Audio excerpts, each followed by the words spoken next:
Acredite, a maioria das pessoas desconhece quais são os fatores de risco que podem levar a um problema no coração. E mesmo com acesso e diagnóstico, o controle da doença cardíaca fica muito a desejar. E essa situação foi constatada durante o Congresso da Sociedade Paulista de Cardiologia. Estou recebendo aqui hoje o cardiologista, Dr. Frederico Homem. Frederico, muito obrigada mais uma vez por ter vindo, viu? Eu que agradeço, o prazer é sempre meu. Ô, Frederico, a gente vê essa situação, essa constatação. Por quê? Se tem informação, o que acontece? Apesar de, hoje em dia, a informação ser algo muito fácil em termos de acesso, a maioria das pessoas simplesmente desconhece, principalmente no que se diz em relação aos problemas de saúde. Uma das razões por conta disso, em relação às doenças cardiovasculares, se baseia no fato de que a maioria dessas condições, ela passa por um tempo silencioso. Essas doenças, elas não aparecem da noite para o dia. São manifestações que às vezes surgem na infância, que surgem na adolescência, que são relacionadas com vários fatores e vão se desenvolvendo ao longo de décadas, ao longo da vida dessa pessoa. E, infelizmente, na maioria das vezes, a manifestação já é um evento grave. Um infarto, um acidente vascular encefálico, uma doença renal. Então, o fato dessas doenças apresentarem essa característica leva as pessoas a crerem que elas estão saudáveis, quando, na verdade, não estão. E aí a gente tem um detalhe desse estudo que mostra que muita gente não sabe que o colesterol está relacionado a uma doença cardiovascular. Também não sabem que a obesidade pode levar a um problema do coração. Isso ficou muito claro, por mais que se haja a informação, né? As pessoas confundem esses fatores. Veja bem, do ponto de vista de mortalidade, as doenças cardiovasculares, elas ocupam o topo. É o primeiro lugar ali, né, Frederico? 33%, mais ou menos, um terço dos óbitos que acontecem no Brasil, eles são relacionados a doenças cardiovasculares. Então, ela mata mais do que câncer, mata mais do que acidente de trânsito. Então, isso é um impacto muito grande. Dentro dessas condições, o infarto agudo do miocárdio e o acidente vascular encefálico, eles ocupam as posições mais dianteiras. E dentre os fatores de risco para essas condições, a dislipidemia, ou seja, o colesterol elevado, principalmente relacionado aos níveis de LDL, que é o colesterol ruim, se apresenta como a maior etiologia.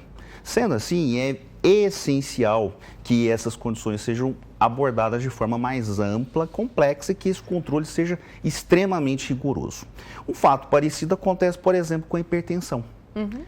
Um quarto da população brasileira é hipertensa, mas mais da metade dessas pessoas não tem consciência disso.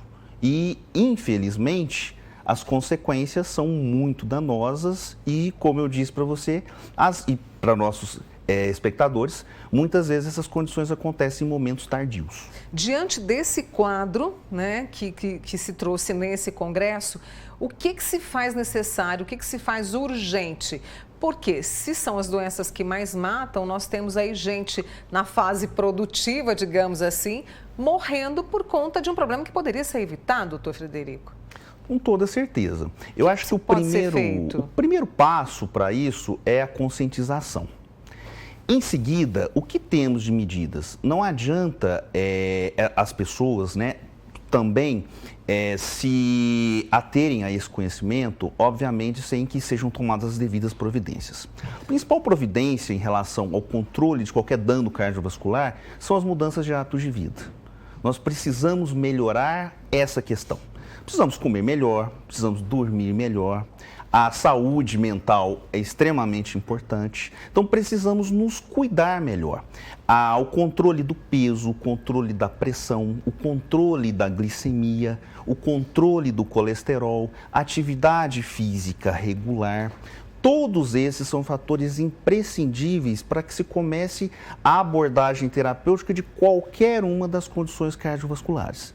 Claro, as pessoas precisam passar por avaliações, é muito importante as avaliações sejam com os especialistas, com os cardiologistas especialmente, e caso sejam detectados anormalidades que demandem uma intervenção terapêutica, uma intervenção até mesmo intervencionista, né, algo invasivo, que essas medidas sejam tomadas com maior brevidade possível. Mas nada disso é possível sem que as pessoas mudem a forma como vivem.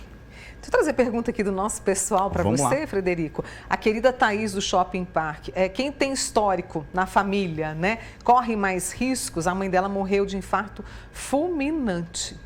Sim, existem duas condições que infelizmente elas são imutáveis. A primeira é a idade. Então, a idade é um fator de risco exponencial.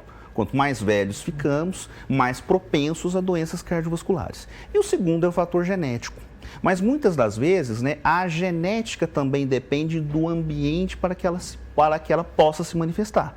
Então, essas pessoas que possuem esse contexto genético, obviamente elas têm risco aumentado e nesses casos a abordagem, os controles, eles devem ser mais rigorosos ainda. Colesterol, a nossa amiga Luzia do Martelena, se eu tomo para o colesterol, tenho que tomar um medicamento? Isso é regra, doutor Frederico?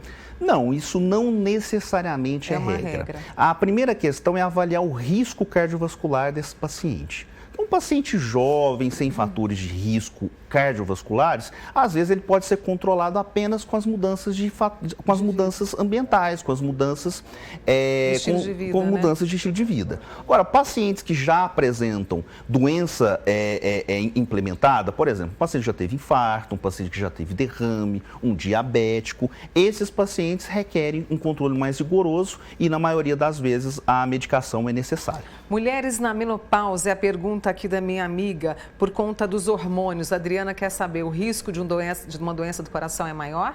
Sim, até a menopausa, né, podemos dizer que as mulheres elas são poupadas, elas são preservadas de um maior risco de doenças cardiovasculares.